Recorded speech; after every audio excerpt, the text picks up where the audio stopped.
Hi everyone, it's Caroline Jens with Childcare Biz Help, and I'm here just to quickly talk about the upcoming 2020 year and to remind you that we are in the third quarter already this year.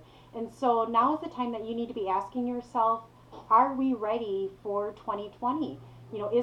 Is my team prepared to take on this upcoming year? But before we do that, we need to reflect a little bit on 2019. And so I've created this really great checklist that you can use to work with your team. It's free, it's downloadable after you watch this video, and it's to get you start to thinking about that planning process. And it's a really quick 10-step process that you can do with your team in order to prepare you for the upcoming year. So the first thing that you want to do is you want to reflect on your current year. What has worked well, what hasn't, kind of drill down as to the whys behind why things have worked well, why they haven't worked well, and then using that data to help you, plan for the rest of this coming year, but then also using that to help you plan for your 2020 year. And then, secondly, is to spend some time celebrating wins for those things that work really, really well for your team this year. Celebrate those victories that you had for goals that you set, for this year that you achieved. Make sure you take that time with your team to celebrate those.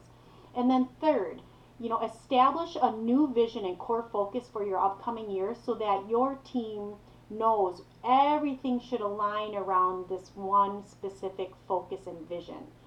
And a lot of your planning is going to revolve around that focus for the upcoming year. And then from that, you're going to set goals and innovative practices that you might want to bring in next year, or practices that you've been doing that you might want to just stop. And so take some time, set some new goals, talk about programs that you want to implement, programs that you want to stop, things that you want to venture into as a company, all again that are in alignment to that core vision. And then you're going to define your metrics. So metrics are very important because they help you know if you're hitting those goals. They're a really measurable way to see if you're achieving, and it's really great for your team to be able to know, we want to hit this dollar amount, or we want to hit this many families, or we want this retention rate. So whatever those metrics are, this is a really great time then to define those metrics. And then, is there any professional development or training that might need to happen in order to achieve the goals that you're laying out for your upcoming year? And then I always love to have a section of my planning process where my leaders take the core vision that I've established and they talk about how they want to incorporate what they specifically want to incorporate in their goals for the upcoming year.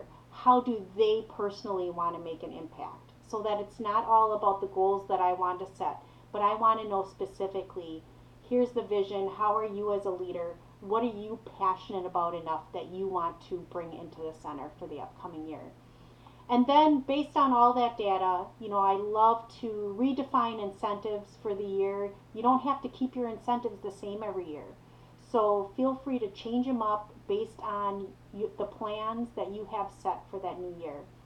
And then always create a budget, which, whether you like numbers or not, it's definitely something that you need to do and have established before you start that upcoming year.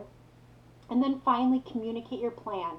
So communication is not just to that leadership team that's around you, but it could also drill down into your teaching staff, your cooking staff, your bus drivers, and then into your families. So what parts of your plan for next year do you need to communicate down? And so I hope you take these 10 items, download this checklist, and enjoy it and get your planning in process. And if you want to share your stories on what's been successful for you, or if you have questions, feel free to comment also. Thanks everyone. Enjoy your planning process for 2020.